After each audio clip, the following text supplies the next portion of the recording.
Hey, how's it going? My name is Helmi and welcome to my channel where I teach content creators and businesses how to grow an audience online. So one of my TikTok projects have grown to its first 5,000 followers. So in this video, I'm going to share everything I know to help build your audience to 5,000 followers. So if you're new here, please consider to subscribe to this channel and let's get started. Now, the first thing is a very common question a lot of people ask. How many content should we post on TikTok if we really want to grow? So from my experience, you need to target at least 2 high quality videos each day. The more content you post, the better. And that is just how the short form video algorithm works. Doesn't matter on TikTok, IG Reels, or YouTube Shorts. Now let's take a look at my follower growth for the past 60 days. So generally my follower count goes slowly over time. However, there are 2 points on this graph where my follower count bumped up more than usual. Now these 2 periods of time is when I posted more videos than usual. So the first period when I posted 2 videos a day. Now the second period where I posted 2 videos a day for 3 consecutive days. So in total that was about 6 videos within 3 days. I can conclude the more consistent you can post 2 videos each day consistently,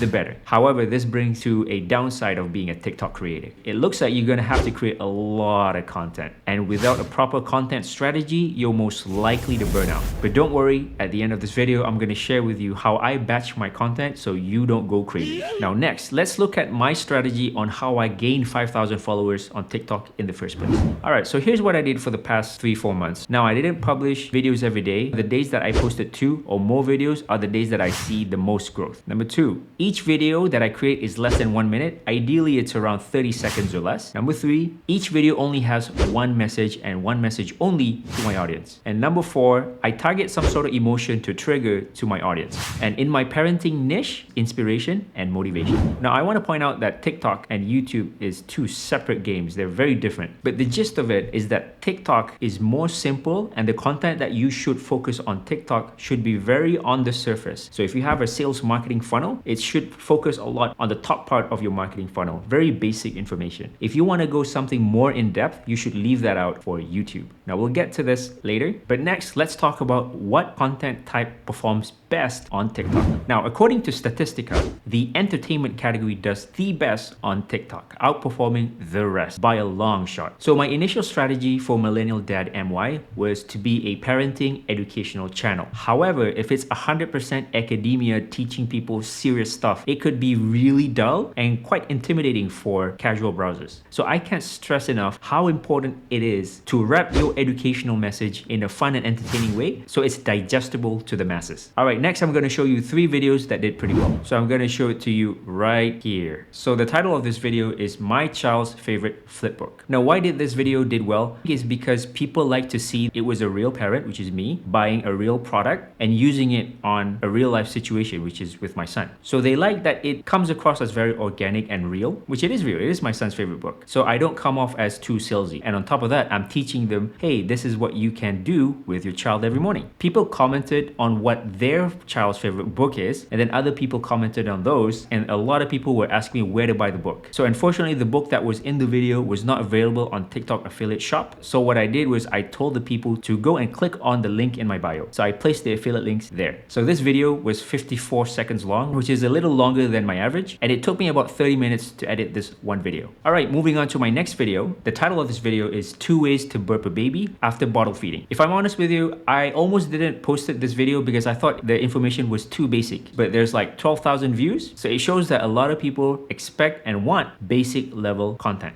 And people also commented on which method 1 or method 2 that they prefer. So overall, it was a very positive community that was discussing their stuff on the comment section. Now this video was about 34 seconds long, which is about my average, and it took me only 10 minutes to edit this video. So my third example is bonding idea, reading a children's book with my baby right before I go to work. And why did I think this video did well? If you have a child, you kind of run out of ideas of how to hang out with them. What can I do with my child? That's actually helpful for the child, right? So when I did this video, it's a cute video between a dad and his son reading a book together. So people feel inspired and motivated that, hey, maybe I should start doing this too. People commented on their own routine of what they do before going to work. Now this video is also 34 seconds long, and it took me about 15 minutes to edit this video. All right, so when is the best time to post your TikTok videos? So if you Google online, when is the best time to post your TikTok video? There's going to be all sorts of articles saying that, oh, you should post your videos on Saturday at this PM. You should post it on Tuesday at this time. But do you really believe in all that? I don't. Because where do they get this data from? So I think a better way to approach this or figure out what is the best time to post your TikTok videos is to go to your TikTok analytics. So either on your desktop or your app, you can click on the business suites or the creator tools, and then there's a button that says analytics. Now every creator's analytics should be different, but I'm going to use my example here to show you how I got the idea on when to post. So when is the best day to post my content? So according to my data, it looks like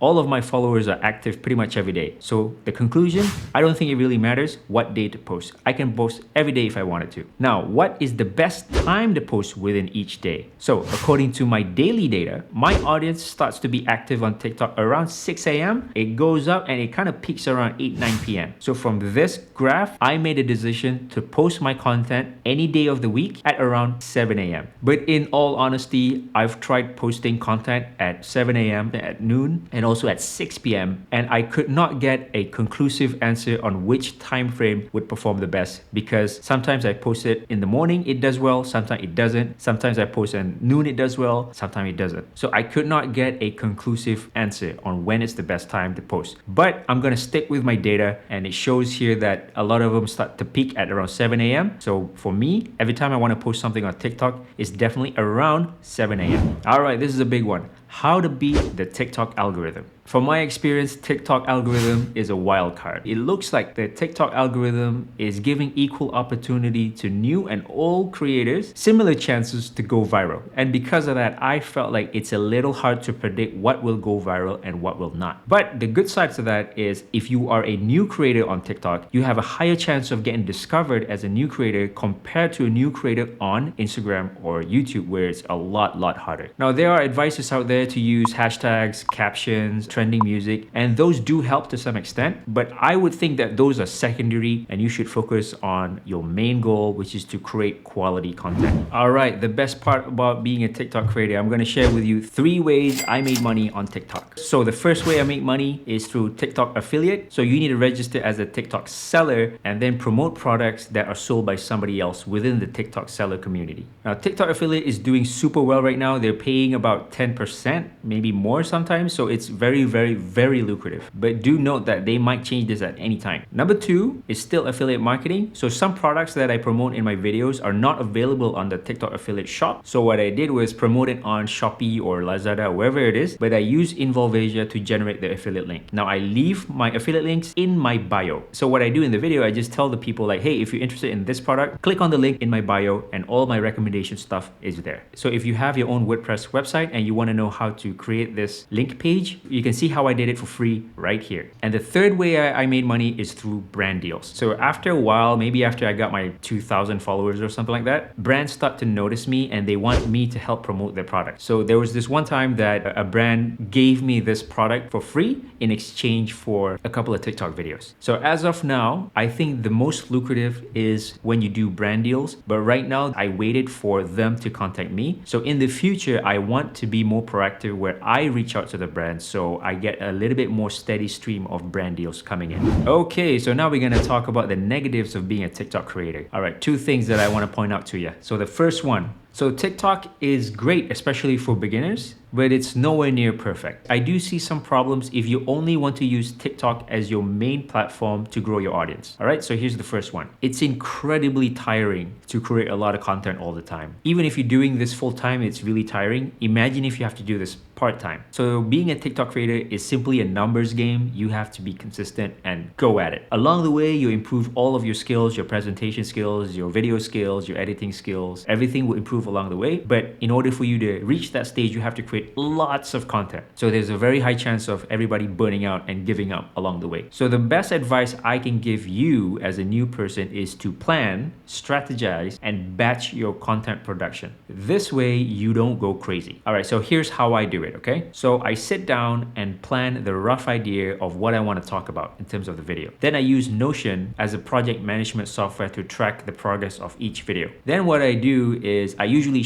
batch shoot the videos, but I usually don't talk while I shoot the videos. And then later on when I'm editing, I'll just voice over it. And that seems to work for me because I cannot shoot while I talk. I tend to fumble all the time. Then all of these footage will be piled up into my computer into folders. So I know I have one video per folder. Then I would lock down one day to batch edit videos. So far, I can edit 6 videos a day full time. So then once I have 6 videos ready to go, I schedule to publish 2 videos each day at 7 a.m. Then I schedule out those 6 videos to be published for the next 3 days. So therefore, I don't have to edit and shoot videos every day. So that's the best advice I can give you at this point in time. In the future, if I found out a better way to do this, I'll definitely share with you. Okay, so the next thing that I noticed about being a TikTok creator is that if you rely on short form videos all the time, it might not be a good strategy for you in the long run. So I feel like long form videos on YouTube might be better. However, if you want to focus only on long form videos on YouTube, it might also take you a long time to be discovered, especially as a new creator. So what do? If you combine both long form videos with short form videos in a very systematic sales funnel, that will be the best answer. So let me give you an example. So let's say I have an idea of 10 things to buy if you're expecting a child next month or something like that, right? So that could be a YouTube video where within that YouTube video, I can talk about 10 different products that I recommend people to buy. So each and every one of those products can be a TikTok video by itself. So that's what I mean. So I would shoot the long video first, then I repurpose points within that long video into short TikTok videos. Alrighty, so what is my next strategy to grow my TikTok account from 5,000 to 10,000 followers? So as I mentioned before, I want to start focusing on long form content first, then I repurpose points from that long form content to create TikTok videos. I think that would make the most sense moving forward. So 2, I want to expand more on brand deals. So right now, I'm just waiting for people to contact me. But what I want to do in the future is to have a rate card and some sort of package to outreach brands myself. So I have a bit more predictable income of how much I'm gonna make. 3, right now I'm recommending a lot of cheap toys and baby products. So in the future, I want to experiment something else besides baby products, maybe baby services. So for example, nanny care or kids classes. So there you go. I hope you've learned a lot. Now this video is perfect for somebody who maybe they have 1,000 plus, they want to grow to the next milestone, which is 5,000. However, let's say you're brand new. So I highly recommend you watching this video right here, where I created my first case study of how I grew this very same account to my first 1,000 followers. So if you haven't read that first, please check that out right here. That's all my sharing of what I've learned and how you can also grow to your first 5,000 followers. Again, my name is Helmi. If you find this helpful, please subscribe to this channel. See ya.